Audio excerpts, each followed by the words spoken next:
Hi, friends, it's Papa Dale here, and today we're doing another lesson as part of the series of Bible Nutshells. The Bible Nutshells is a comprehensive collection of Bible teachings that is designed to edify the church and is intended as a body of content to be left behind for folks after the rapture who want to know what the Bible teaches and what in the world happened, how come all the Christians are gone, and the Holy Spirit can direct them to these teachings.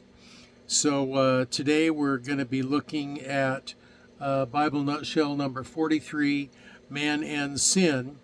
But first of all, who am I? Well, I'm Papa Dale. That's what I just said. I'm a retired pastor, teacher, evangelist, prison chaplain, and businessman.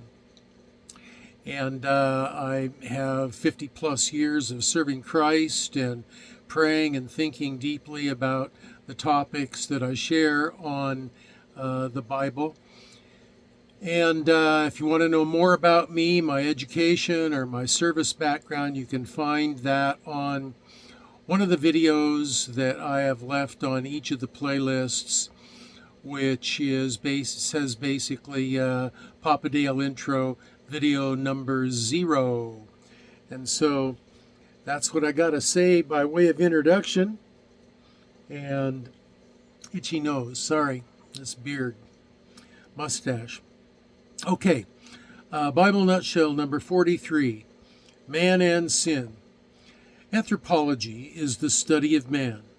The Bible is clear that God created mankind from the dust of the ground, and he became vivified by the breath of Yahweh Elohim. Genesis chapter 2. God created this new order of being in his own image, imago Dei, as a relational, moral, and volitional entity. Male and female created he them. The plan was to have billions of beings like himself with whom he could share his love forever. But for that to be possible, those creatures had to be perfect, just like God. Therefore, man was initially created in perfection, but he fell.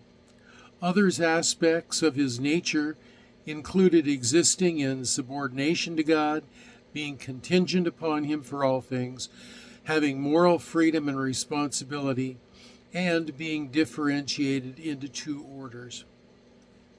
God commissioned mankind to be his instruments of further development of the earth, saying, populate, organize, and rule over it. Genesis 1, verse 28. All things were allowed to man but one. He was to not eat from the tree of the knowledge of good and evil, upon penalty of death. He was not sufficiently mature to handle that knowledge responsibly. Sadly, that's exactly what he did. That single act changed Adam and all of God's creation. Quote, by one man, sin entered into the world, and death by sin. So death passed upon all men, for that all have sinned. End quote. As the first man, Adam was both the federal head and the natural head of all humans that he would father. As such, he passed on his guilty legal standing, his sin nature, which always leads to sin by choice, and the entire future of humanity was polluted. Romans chapter 5. 3 theories have been advanced in church history concerning the components of human beings. They are the monist, the dichotomist, and the trichotomist theories. Monism theorizes that there is only one substance, that is the human essence. We are body-soul entities without divisibility. Thoughts and feelings are simply emergent properties from a single unitary material being. Dichotomous views see man as two distinct parts, material and immaterial, or body and soul. Spirit and soul are often used interchangeably in the Bible. In Luke 1:46-47, we see one example where soul and spirit are used in a literary parallelism, meaning the same characteristics is referenced by two synonymous words for emphasis. The trichotomous idea teaches that humankind is composed of body, soul, and spirit. See 1 Thessalonians 5:23. It's a significant hard reference to spirit, soul, and body as the construct of human nature. There are two basic ideas about when the human soul is created. The creationist theory is that the soul is created by God directly and implanted within the human body sometime between conception and birth. Some who hold to this theory say the soul is implanted by God upon baby's first breath. They use Genesis 2 verse 7 as a model. Quote, "And the Lord God formed man out of the dust of the ground and breathed into his nostrils the breath of life, and man became a living soul."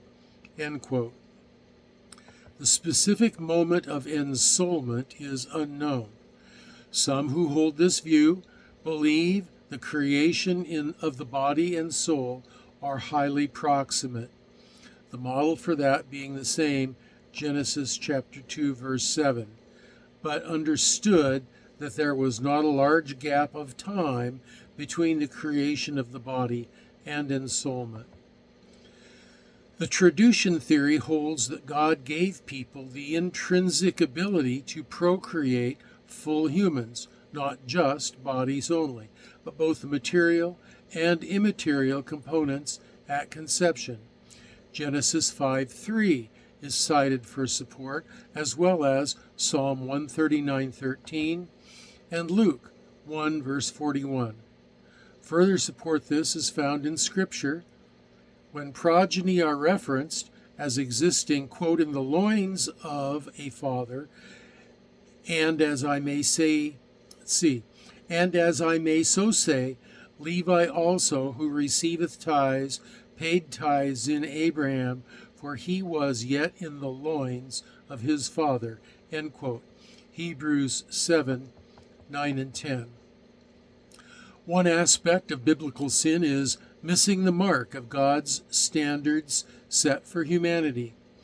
God is the quintessence of perfection. To share eternal life with Him requires perfection from us. This missing of the mark is not a simple mistake, but a falling short of God's glory through the conscious choosing of sin. See Romans 3. We may refer to sin as a failure on the part of humans to live according to God's standards, but we must also recognize this failure is intentional. We miss the mark when we deliberately choose to cast aside God's intended purpose for creating us. It is a premeditated rebellion, the desire to have things our own way instead of acquiescing to His sovereignty.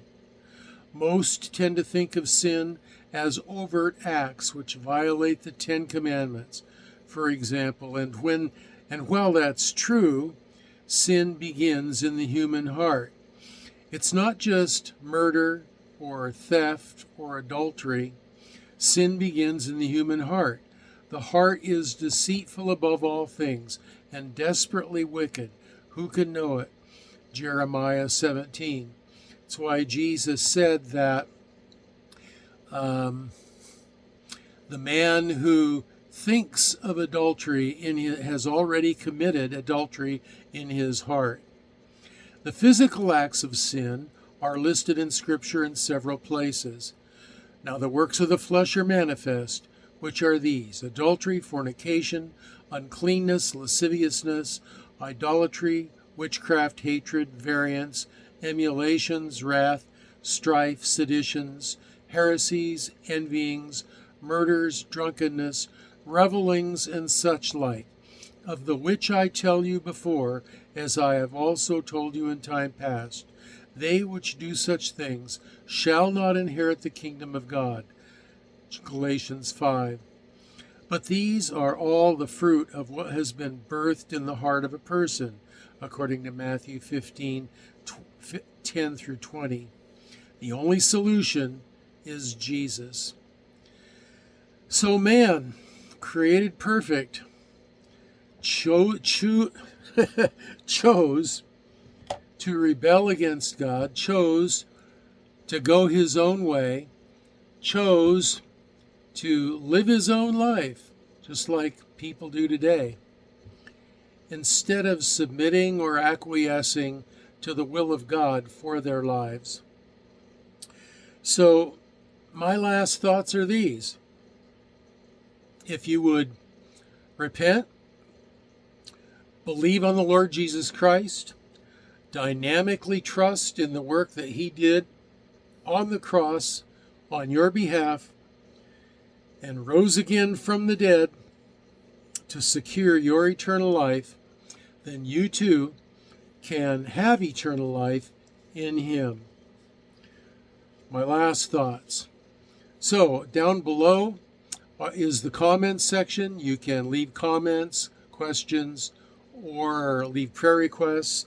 Also, a link to my Facebook page, Dale Warren on Facebook.